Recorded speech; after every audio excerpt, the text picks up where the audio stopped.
पूर्व मुख्यमंत्री दिग्विजय सिंह का कहना है कि भाजपा का सांप्रदायिक जिन बोतल से बाहर आ रहा है। दोपहर में पूर्व मुख्यमंत्री दिग्विजय सिंह मंगलवार को इंदौर में सद्भावना सम्मेलन में पत्रकारों से चर्चा करते हुए कहा कि देश का माहौल बिगड़ता जा रहा है। सांप्रदायिक का जिन जो अब तक बोतल में बंद था वह धीरे धीरे बाहर आ रहा है। आरएसएस पर बरसते हुए बोले कि इनकी विचारधारा हमेशा से ही तोड़ने की रही है। फिर भाजपा को आड़े हाथों लेते हुए कहा कि ये हर चुनाव में विकास की बात करते हैं, लेकिन आखिर में हिंदू मुस्लिम पर ही भाषण देते हैं। जैसे रावण के 10 सर थे, वैसे ही भाजपा संघ के भी अलग अलग मुख है। मोदी के नोटबंदी के सारे दावे फेल हो गए। न काला धन वापस आया, न महंगाई कम हुई। हिंदुस्तान जिंदाबाद। हमारे देश पूर्व मुख्यमंत्री दिग्विजय सिंह की परिकर में मोहन भागवत ने कहा है कि हिंदू मुस्लिम का झगड़ा है। आप लोग ये सोच रहे होंगे तो बड़ी फॉर्मल सी मीटिंग है, इसके अंदर ये आदमी टीम इंडिया की टी शर्ट पहन के क्यों आया हुआ है?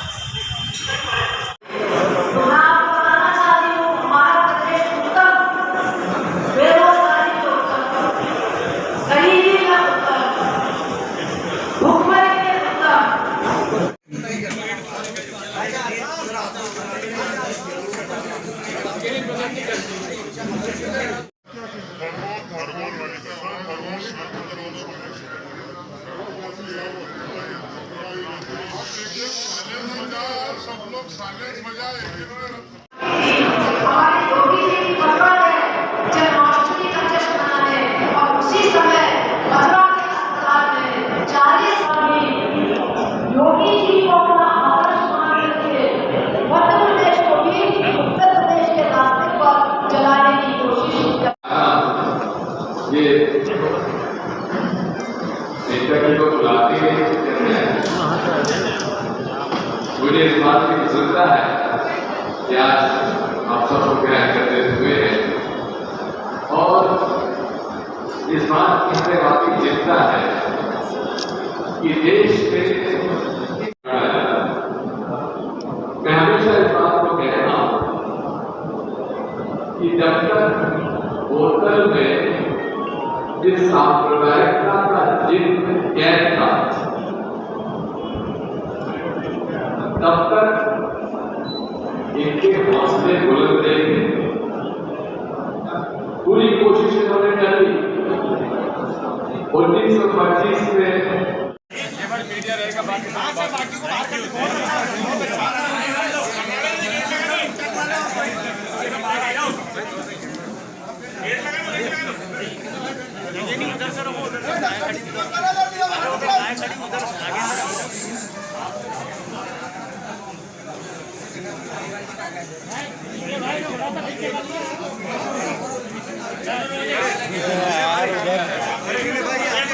में 18 लाख करोड़ का की करेंसी सर्कुलेशन में थी, उसके नोट सर्कुलेशन में थे। अगर डिजिटल ट्रांजैक्शन बढ़ते तो करेंसी कम होती। आज आरबीआई के रिकॉर्ड बताते हैं कि वही करेंसी बढ़कर मार्केट में 27 लाख करोड़ हो चुकी है। ये 9 लाख करोड़ नए नोट आए कहां से? उसका जवाब कोई देता नहीं। आप ही मानते कि एक्सचेंज हम इसके बारे में पूछते हैं तो जवाब नहीं देते। पर जो नोट की अदला बदली हुई थी वो आज तक फिगर कोई भी मंत्री, कोई भी सरकार का प्रवक्ता नहीं दे पाया कि कितने नकली नोट आए थे, कितने असली नोट आए थे। कोई भी आज तक बताने को तैयार नहीं है। भारतीय जनता पार्टी के वरिष्ठ नेता नकली नोटों के धंधे में शामिल रहे हैं, मैं इस बात को कह सकता हूँ। लगती है पश्चिम बंगाल में कांग्रेस जनता के खिलाफ अपना प्रत्याशी खड़ा नहीं करेगी, इसको किस नज़र से देखा जाए? जब भारतीय जनता पार्टी के खिलाफ 19 दलों ने मिलकर 21 अगस्त को तय कर लिया है, तो फिर ये प्रश्न क्या पूछने की आवश्यकता है? यूपी में ओवैसी चुनाव लड़ने जा रहे हैं, क्या इससे ध्रुवीकरण नहीं होगा कि मुस्लिम एक तरफ हो गए, हिंदू 100 सीटों पे लड़ना है चुनाव में? ओवैसी जो है अपना गृह राज्य तेलंगाना में सारी सीटों पे क्यों नहीं लड़ते? वहाँ क्यों नहीं लड़ते? बिहार में क्यों लड़ते हैं? यूपी में क्यों लड़ेंगे?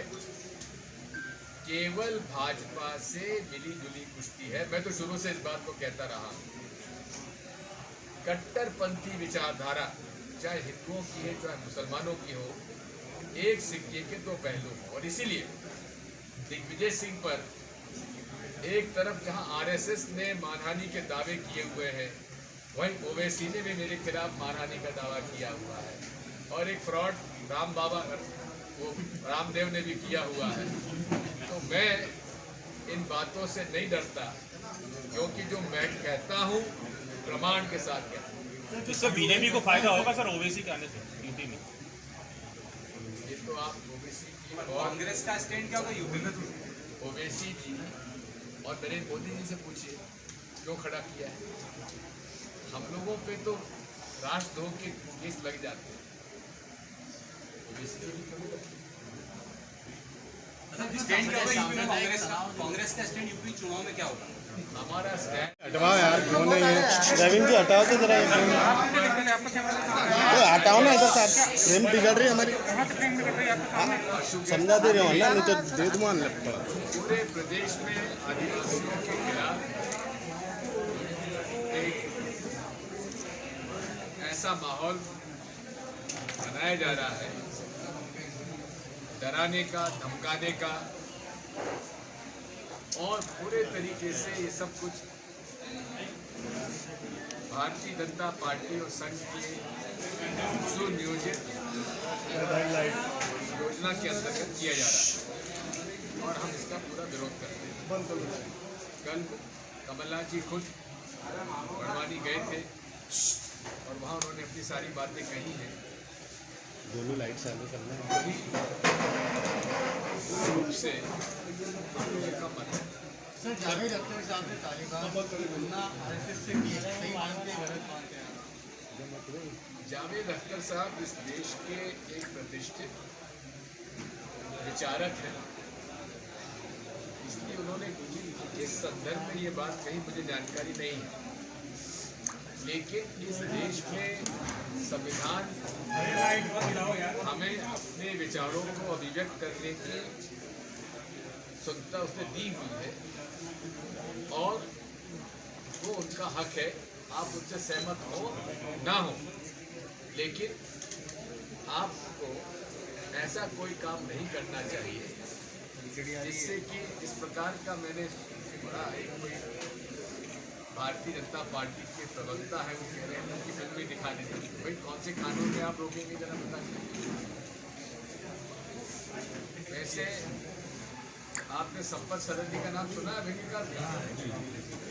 उन्होंने बड़ी अच्छे तरीके से परिभाषित किया है तालिबान। एक इक्वेशन दिया है, राजनीति प्लस धर्म is equal to Taliban. Sir, MBBS के कॉम्पिटिशन कोर्स में तालिबान आइकॉन से उनकी बढ़ाने का प्रस्ताव बन ऐसा है, शायद डॉक्टर्स को मेडिकल बुक्स की आवश्यकता नहीं दिख रही है, उन्हें इनके विचारों की किताबें टेक्स्ट बुक में डालना चाहते हैं, ऐसा मुझे लगता है। क्योंकि जिस विचारधारा के लोग हैं उनको साइंस और आधुनिक विचारधारा से कोई लेना देना नहीं है। भारत को वो फिर से 18वीं और 17वीं सदी में ले जाना चाहते हैं। दिग्विजय सिंह जी, जो इन दिनों महंगाई का मुद्दा है वो पूरी तरीके से जनता में कांग्रेस अपना पक्ष नहीं रख पा रही। क्या महंगाई की स्थिति है? सोशल मीडिया पे आप भी बार बार ये ट्रोल करते रहते हैं कि भारत बेचना हो तो मोदी से मिलो, पंप बिक गए, एयरपोर्ट बिक गए, सब कुछ बिक रहा है, पर ये जो सड़क पे आम आदमी है उसको अभी भी कांग्रेस बताने में असफल रही है। तो आपको लगता नहीं कि इसकी नीति और रीति चेंज करना चाहिए? एक बात सुनिए, जिसके जिसके घर में चूल्हा नहीं जल रहा, जिसके घर में इलाज कराने के लिए मंगलसूत्र बेचना पड़ रहा है, उसके क्या कांग्रेस को बताने की आवश्यकता है? हम लोग हमेशा से कहते आए, कोई नई बात नहीं है कि मोदी बनाम बर्बादी। जिस दिन से इन्होंने प्रधानमंत्री पद संभाला, मैं तो उस दिन से कह रहा था कि ये दुर्भाग्य इस देश का, एक ऐसा व्यक्ति प्रधानमंत्री बना है जिसने कि हमेशा से नियम, कानून और संविधान को कोई ज़्यादा तरजीह नहीं दी। और जो मैंने कहा वही हुआ। नोटबंदी किसके लिए हुई? जीएसटी किसके लिए हुई? और आज जिस प्रकार की महंगाई बढ़ रही है, उससे कौन दुखी है?